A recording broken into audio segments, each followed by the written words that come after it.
Free content for the coach, by the coach, raising the bar every week. Ask the Coach Show, episode number 2. Ask the Coach Show is sponsored by Iron Grip Barbell Company. Iron Grip is the largest provider of commercial free weight equipment worldwide and the only manufacturer with a line of exclusively American-made free weight equipment. Ask the Coach Show is also sponsored by Rogers Pendulum Equipment. From their heavy-duty pendulum racks to their complete line of pendulum plate-loaded machines, you can train the entire body. Hey everybody, this is Zach Hott with Strength Coach Select, and this is Ask the Coach Show number 2. Today on the show we have Eric Schwager. He's a director of strength and conditioning at Newberry College. First and foremost, why don't you tell everybody, who you are, where you've been, and what you've done? Man, obviously I'm the director of strength and conditioning at Newberry College. I started out at Lock Haven University, getting my bachelor's. I started doing some strength training there under Brian Wilt. He was a former ex-strength coach for Michigan State. Then I got my master's at California University, UPA, and I started out in this field doing some internships at Michigan State, South Florida, Princeton. I was a minor league intern for the St. Louis Cardinals. And then from there, man, I had an opportunity to own my own business, which I don't ever really talk about. It was successful, but I wasn't happy. Then Dave Hauser gave me a call, University of Hartford. I was there for 2 years. And then Kurt Lamb down at Limestone College, I'm not sure if you know him, but called me up, asked me to start a football program, down there. So I was there.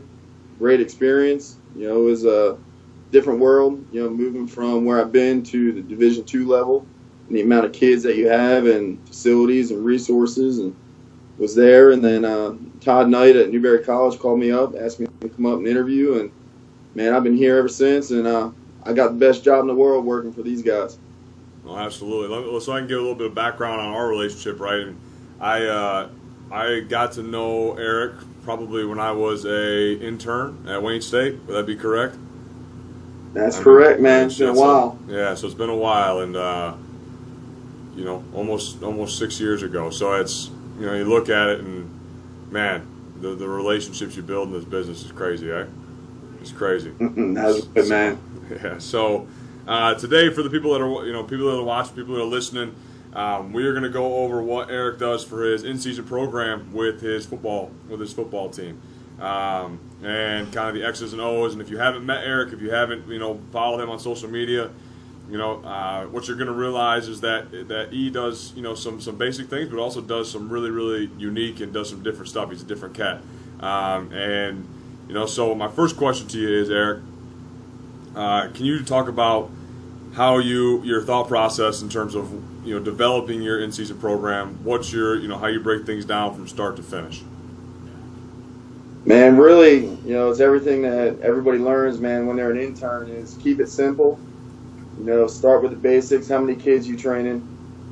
What are their weaknesses? What are their strengths? And from there, I'll kind of have my opinion, and then I'll go to our head athletic trainer and have a meeting with him, because he's around the guys just as much as I am, and he's out of practice a little bit more than I am, just because, I'm in charge of everybody here, so I'm kind of in and out of practice, and I try and see what I can every day. But something that helps me gearing up in the in-season is when I'm in spring ball, I'm actually out, and I'll pick a position here and there, and I'll watch those guys, how they move,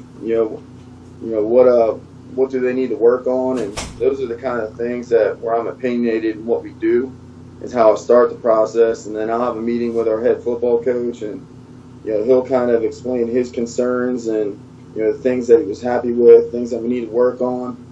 And really from there, man, we're just going to go linear periodization in season. We're going to press, pull, squat. We do our main power cleans. But I've actually taken power cleans out this year. We do clean pulls from the floor.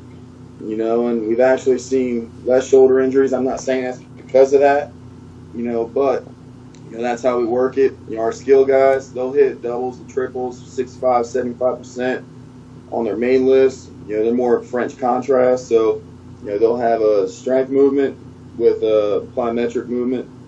And then our mids and combos, they'll be anywhere from 75 to 85% in season, and they'll kind of do the same thing. And then our big guys, we do a little bit less on their upper body and do a little bit more with the lower body, you know, and we'll actually do reverse band squats with those guys, Okay. you know, just so they can feel the weight, Right. but it's not taxing on them. Oh, yeah, You know, absolutely. so we can do that, you know, and we'll hone in on, you know, different injury, you know, prospects that we think that we need to work on, you know, but we'll train from the head down, you know, total body every day. Mondays are our big squat days, you know, and then Thursdays will be our upper body days, where we kind of do supplemental lifts or applied metrics depending on your position. Right. So talk about, if you could give the listeners a little bit of a view into the X's and O's, right? So like, let's talk like, what are your sets and reps or your exercises week 1 versus week 8 or 9? Are they the same? Are they different? Is your time requirement different? What do you do there? So we keep everything the same throughout the whole season. Okay. Our main lifts, those will change a little bit. You know, like I said, those are linear periodization. But everything else in our supplementals, you'll see anywhere from 10 to 12 reps. And we tend to go with the progressive overload method. You know, we want them getting stronger each week. So if you got 10 reps this week, you're going up 5 pounds next week. If you got 8 reps on a 10-rep scheme, then you're keeping the same weight, trying to hit it the next week. Now, the things that come into mind, you know, with the things that we do is, you know, is really knowing who your players are and knowing when they need a break. So there'll be times where I actually scrap the workout for that day and I'll write something on the board to where either reset their mind and get to do some fun things that they like to do, or we'll just keep it a lower impact day with lower reps and less volume, and then we'll do a recovery session and stretch and roll. But typically on, you know, our first, like on day 1 from one of our skill guys would be like a clean pull to a staggered RDL, so we can actually singleize one hamstring. Then we'll go barbell squat to MR leg curl, incline band press to fat bar bent over row, through-weight band walks, work the hips, you know, and things of that nature. And then if they get done all that stuff, we'll have extra work pertaining to their position. You know, our linemen, you know, we'll do things. I know you've seen, you know, our band punches with Bosu balls, and, Right. you know, we'll put them in a 3 technique or a 2 technique and have them with a band around their hip and shooting their hips out from their position, or Right. might be doing a drop kick step, you know, things of that nature, to where, you know, a lot of times coaches are like, man, that could be sport specific. But to me, it's just a way to train the hips, train the hip flexor, and Right. let up the glutes and hamstrings. That puts more of a psychological thing into their mind. Yeah, definitely making simple things look specific, more sport specific, just because you're doing them, right? I mean, Absolutely, man. it makes the coaches happy, makes the players happy. You know, then you're happy. So life's easy. Yeah, absolutely, man. You know, a lot of times if they think it's sport specific, like, I mean, it's cool for me because you can put it in football terms that what they understand, and it's not necessarily trying to say it's sport specific, but it gets the guys thinking. If I can get the guys to think about what the position, what they're doing in a movement that'll enhance their physical capabilities, then I'm good with it. Yeah, I'll tell you what, with my guys, if they can see the correlation directly, it's like effort level is here, you know. Like, and if they're if they can kind of see it, or, you know, like, you know, they just don't see the correlation in a squat. You know, they just don't, Absolutely, man. Like they just don't get it. But if you have them go jump, you know, and you have them do some assisted jumps, they're like, oh shit, this is cool. You know, oh man, this is really gonna bump my vertical up. You know, and then all of a sudden they buy in. I had an hour-long conversation with a bunch of our receivers yesterday on why we don't do agility ladders. Right. And I broke it down into, because they love to work on foot speed.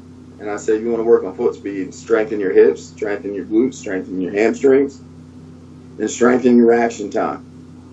You know, and they're like, yeah, but this guy in the NFL does this. He does this. I was like, so I just broke it down physiologically why you should do something. You keep naming me pro guys.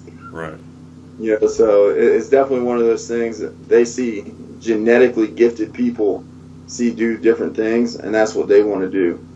You know, so every once in a while I'll throw in an agility ladder just so they get their mind right. If it helps them psychologically, great. Yeah, okay. right. Yeah, you know, We'll like warm up. I use them for warm ups every now and then. To be honest with you, like I think I fire up an agility ladder every now and then for some warm ups, just to get them. Absolutely, you got to get that icky shuffle in. Oh yeah, you got to. Some little hip switch to be all right. So my next question to you is I've watched a lot of your stuff, right? I mean, online and everything like that, and I think that one thing that I've noticed from afar about what you do is that you come up with really creative ways, really inexpensive ways to provide solid mobility work for your players, solid prehabilitation work for your players, to keep them healthy. Number one, can you talk about some of the things you do on that end? And number two, how do you work them into your program so that your players do stay healthy throughout the whole season? So as I was talking about before, in season, you know how I said how I'll switch some days up sometimes. Right. So there might be some times where I'll lower the weight on our main lifts, and we'll actually pair our mobility work with our main lifts. Okay. And then for our supplementals might actually be our posterior work, supplemented with some mobility work. And right now, probably about 3 weeks into season, just because the amount of volume of kids that we have, not just with football, but with everybody. Right. We have stuff all over in our hallway. It's not mine. I don't know whose it is. And we ran out of room in the hallway now to actually do a team warm-up with our groups. So what we do now is, we'll actually take roll, and then I built 2 different pre-work routines specifically for our mids, bigs, and skills, to which we'll call roll, we'll get a break, music goes on, fire it up, go right in. And, I mean, the first couple of days it was a little rough, but now that they know everything, they get in, man, they get their mobility work in, they get their neck work in, go into week 1, week 2, week 3, day 1, day 2, and, man, they fire it out and get it done. So, I mean, those are kind of some of the ways that we combat it. Because, I mean, I get about 40 to 45 minutes with our guys each lift. So you kind of have to, pick and choose your battles, that day. Right. We'll do, at the end of things, I always leave at least 5 to 10 minutes where they can band stretch, roll. You can taught them how to do some different trigger point stuff with baseball. Sorinex, I know they came out with these a couple years ago, but the Sorinex rollers, right. We came up with a mobility routine with those rollers, and what's crazy is that they'll actually come in and do the mobility rollers more than anything else. Right. For some reason, man, they just love it, and it makes them feel good. It looks cool. And they come in, get it done, and pass out. They're done. Right. Yeah. I mean, as long as they're coming in and doing stuff done, it means 2 things. Number 1, they believe in what you're doing. Number 2, they're actually maybe listening to what the hell you're saying in terms of recovery and all that kind of stuff. So that's solid. So talk a little bit about you said you break different guys up, your players up into different types of programs. You talked about how your skill guys are more on a French contrast. Can you touch on that a little bit? So, what do your bigs do in season? What do your big skill do in season? And what do your skills do in season? So mainly, man, I break it up into 3 different groups. It is broken up into 8 different programs, and I won't go all crazy in those 8 different programs because, I mean, they're very similar in nature, but it's just a variation of different exercises. Okay. So, we always talk about flow of the room. The big difference is what they're doing in their main lifts and what they're doing for, when we talk about their prehab stuff, and their maintenance work to stay healthy in those positions. I'm not necessarily worried about our receivers getting banged up in the shoulders, but I am with our linebackers. So we'll do a little bit more shoulder and trap work with those guys than we do with our receivers. Right. But our receivers do more with the main lifts. They'll do more of their speed strength, speed endurance. Versus our our line and some of our tight ends. We have them doing a mix between strength and power development, speed work, and our big guys are doing more power, being more explosive from the upper body and the hips. It's kind of how I split it up, and within that, it's basically just percentages, man, and just different variations of different exercises to get through it. Like I said, I keep it simple. I don't try and say that we train football a million different ways than other people. We don't. Like I said, we bench, squat, deadlift, do clean pulls. Right. You know, the only difference is how we do it and the variations that we do them in. You know, and you know, a lot of times, you know, you look at our receivers, they'll see them doing a banded hip flexor, where we'll have them almost in a 4-2 degree forward lean with a little bit of a lunge. Back foot, you know, their back foot's extended, ball the foot on the ground, drive the knee up. But then, like I said, you see our linemen doing a 2 or 3 technique, being down. 2 different exercises working the same thing. Right. Okay. You know. So what days of the week do you guys train? Do you guys train like Sunday, Monday, Wednesday? You know, do you guys train on Sundays after the game? What's your guys' training schedule? Sundays are totally off for our guys. Okay. And a lot of times, you know, I'll send out a huddle message and, you know, I'm like, hey man, you know, I'm in the weight room. You guys want to stretch and roll? And sometimes you'll see a bunch of guys come in. Sometimes, you know, they ain't getting up for nothing. Right. You know, so we have off on those days, and then Mondays we'll lift, and like I said, that's our heavy lower day. You know, so they'll come in there. A lot of guys will come in and stretch, roll before lift, so that helps out. Right. And for practice that day, we're basically just cloth and helmet. So, I mean, I know I can kind of load them up on those days, and then we'll lift on Thursday, which Tuesday's usually our full day. So it's kind of works out, and our head coach is awesome, man, with working with me, and you know, I get a script every day what practice is going to be like. So, I mean, that helps out with what you do in season, you know, to either increase the load, diminish the load, or get them a day off. Right. So, what's your thought process on, like, would there be anything that you change, you know, and what your schedule is, you know, lifting wise, anything like that, in terms of maybe you do train on Sundays as a recovery day, or you know, some preferences that you have? Man, if it were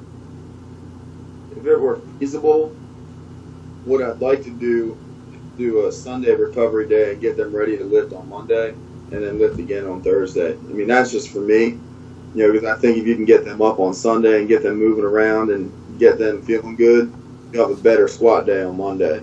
Right. You know, typically a lot of times, you know, what you see is guys just struggling to get in the weight room, and man, you trying to be hyped up as hell, and a lot of times, man, at this level, guys look at you like you're deer in headlights. Right. You know, because I mean, I'm about 12 cups of coffee in by the time I get, you know, football in the weight room. Right. You know, so, but I mean, there's other factors that even go into it, and it's not just recovery, it's not just training, it's, you know, when I have football in the afternoon, you know, the way we do class schedules, you know, it's just, you know, the situation that we're in. You know, I don't get everybody in at the same time that I would like. I would love to just lift by position, because it would just help the flow of the room, and you know, I think it would help the culture of what we do a little bit more. Right. Well, I'll be honest with you, man. That concludes all my questions for you. That's all I had. That's all I had written down for you. If you got any pieces, you know, of advice for some coaches that are, you know, developing in-season programs? What you kind of suggest they do, and that type of deal? Be open-minded to different resources of training, and don't just be closed-minded to where, oh, well, I came from this guy, and this is the sole reason why we should do this. Right. Because every job you take, you're going to be in a different situation with a different level of athlete, and the more tools you have in your toolbox, the better off you're going to be. Right. You know, I mean, I could go probably, if I got a bigger job somewhere, you know, and I got to run a whole football team, I'd probably be in one corner of the weight room, because that's what I'm used to. You know, because that's what I have now. Right. You know, we don't have all the whistles, but for what we do have and what we use as resources, man, I think we have one of the best weight rooms we could have. Right. You know, we have everything we need to get better. You know, and I think sometimes young coaches coming up struggle to where the point is, oh, where I'm an Olympic guy, that's all I'm going to do is Olympic lifts. Well, that's great, but there's more than one way to get the development of power. Right. You know, be open-minded to it and read and go out and, you know, try and figure out things that you like and actually go try them and train. One of the reasons, like, our guys do what they do is because they see my staff train. And, like, our winter workouts, I do them before our guys do them. Right. You know, I mean, I'm getting a little bit older now, but I still love doing it. You know, and, you know, the fact that those guys see me train it makes all the world to me. Now I'm not saying I'll go jump in with 315, 345 with those guys anymore. Cold, but at least they see me doing it. And they're willing to come up and talk to me and ask me questions on why we do things, and and because I talk to guys like you, and I talk to Coach Gittleson and Coach Hauser, and came up through those guys. I have all these different ways of training that I learned that's really benefited me as a coach in the situation that I'm in, versus just believing this guy knows everything in the world, and this guy knows this guy knows this, but this is the only way to train. It's really helped me. Right. So I mean, just really being open-minded and trying to educate yourself as much as you can. For sure. Well, I appreciate you coming on the show, brother. If you guys have not followed Eric, make sure you guys do on Facebook. You're on Instagram now, right? Yeah, I'm back on that thing. Yep, you get your ass on Instagram. So follow Eric, and have a great day, everybody.